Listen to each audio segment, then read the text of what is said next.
Bahaw ay isang active, complex at three-peak na bulkan na matatagpuan sa boundaries ng Laguna at Quezon. Nangingibabaw ang tanawin nito sa lahat ng bayan na nakapalibot dito. Tinuturing din itong bilang isang banal na bundok at sikat sa mga pilgrims at mga mountain hikers. Samahan niyo kami na libutin ito sa 3-part vlog ng journey namin dito. Magmula Carmona, Calamba, Pagsanhan, Caliraya, Cavinti, Luisiana, Lucban, Tayabas, Sariaya, Candelaria, Chaong, San Pablo, Alaminos, Santo Tomas, pabalik ng Calamba at Carmona. Ang first part ng journey ay hanggang Caliraya. Samahan niyo kami. Kaya, tara!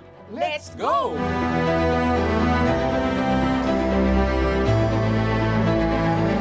Hello everyone, I'm Roy. And I'm Lot. We are Roy Lot Bike Date. We love to ride our bike, As a form of dating, discovering places and adventure. samahan niyo kami. Tara, let's go! Excited kami para sa Mount Manahaw Loop ride namin na ito.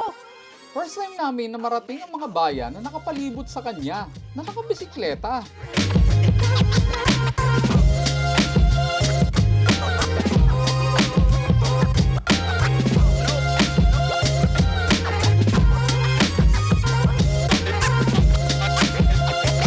From this point ay isang mahabang flat roads ang tatahakin natin. Chill pa tayo. Enjoy na lang natin lahat ng views na makikita natin.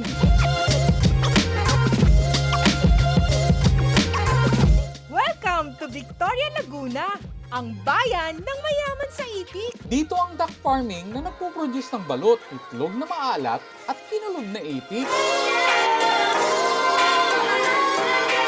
Basa yung kalsada. Akala namin ay umulan. Yung pala ay dinidiligan para di maalikabok. Sana nag-e-enjoy kayo sa aming video Give us a like, share, and subscribe para matulungan yung lumago ang vlog namin na ito. at mag-comment na rin kayo para lalo pa kaming mag-improve. Nadaanan natin ang historic town ng Pila, Laguna. Santa Cruz na tayo, capital ng Laguna.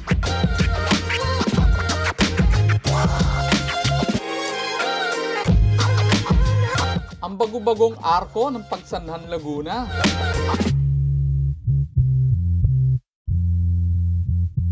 Meron kasi silang lumang arko na tinatawag na Puerto Real na itinayo ng mga taga-Pagsanhan upang ipahayag ang pasasalamat sa kanilang patrones, ang Our Lady of Guadalupe, noong 1877. Alam niyo ba na ang National Road mula Alabang ay nagtatapos dito sa tapat ng Our Lady of Guadalupe Church ng Pagsanhan?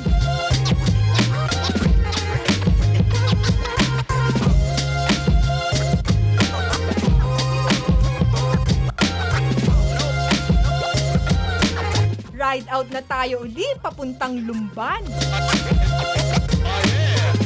Ang Lumban ay kilala bilang embroidery capital of the Philippines. Hand embroidery ng pinong husi at telang pinya ay ginagawang barong Tagalog at saya. Kaya mukhang barong ang arko nila.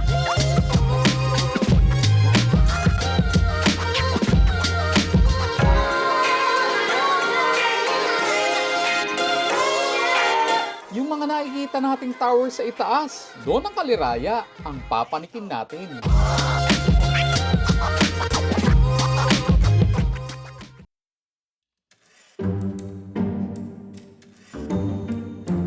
Nahawi ang mga ulap, nawala ang lilim at bigla nang uminit, dumagdag pa sa pahirap sa pagpadyak paahon. Ang pasimula sa journey ng pagbike sa Caliraya Lake sa Laguna ay hindi lamang isang test of physical endurance, kundi isang exploration din ng magagandang tanawin. Ang ruta na kilala sa challenging na pag-akyat nito ay paborito ng mga mahilig sa pagbibisikleta upang mahanap ang kanilang mga limitasyon. Ang pag-akyat ay nagsisimula sa isang paikot-ikot, katamtamang pataas na kalsada. Ang pagkaakyat ay umaabot ng mahigit kumulang 4 hanggang 5 kilometro, offering a workout na katulad ng masikip na kalsada ng sumulong highway ng Antipolo. It's a climb that rewards every pedal stroke with its stunning views and the satisfactions of conquering a difficult challenge. Sa iyong pag-akyat, ang paligid ay nagiging isang luntiang tanawin na may malamig na hangin sa bundok na pumupuno sa iyong mga baga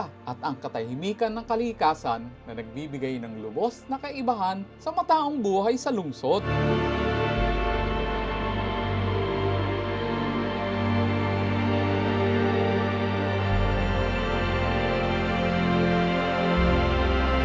Umaambon na. Sana daan lang. Mukhang nasa itaas na tayo. Medyo flat na.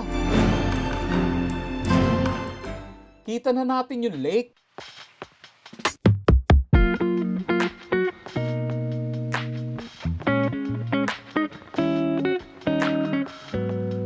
Pagdating sa tuktok, ang tahimik na lawa ng Kaliraya ay pumungad sa iyo. Ang man-made reservoir na ito ay hindi lamang isang haven for cyclists, kundi isang sikat na lugar para sa iba't ibang mga aktibidad. Whether you're looking to fish, boat, or simply relax by the water, ang malamig na simoy ng hangin at magandang setting ng lawa ay ginagawa itong ideal destination for a well-deserved break. Ang pag-ahon sa Kaliraya Lake ay isang metaphor ng ups and down ng buhay na nagpapaalaala sa amin na ang pinakamagandang tanawin ay madalas na matatagpuan sa tuktok ng pinakamahirap na pag-akyat. So gear up, set your sights on the peak, and pedal your way to an unforgettable adventure at Kaliraya Lake. Papunta na kami sa Japanese Garden. Sana bukas na. Malas, sarado pa. Maganda raw sa loob. Imagine yung mga Zen Garden sa Japan. May memorial si General Yamashita dyan. Baka nandyan din yung treasure. We are heading to Ecofield. Doon kami mag-i-stay for a night.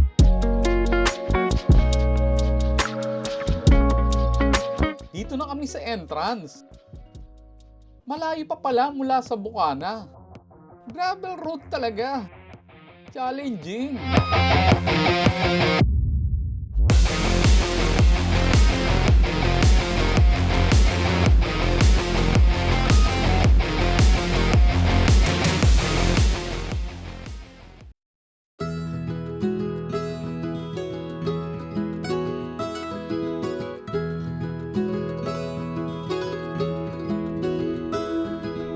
Ang ganda ng ride namin today as first part ng aming Banahaw Loop. Ang bilis naming nakarating dito. First time naming umalis na maaga. Madilim pa na nag-ride out kami from Carmona at inabutan na kami ng buang liwayway sa Calamba. Medyo may part na makulimlim, pero tumindi ang init ng araw kung kailan papanhik na kami ng Kaliraya. Pero for every climb, ang price ay nasa itaas. Ang ganda ng view ng lake at ng lugar na mag-i-stay kami.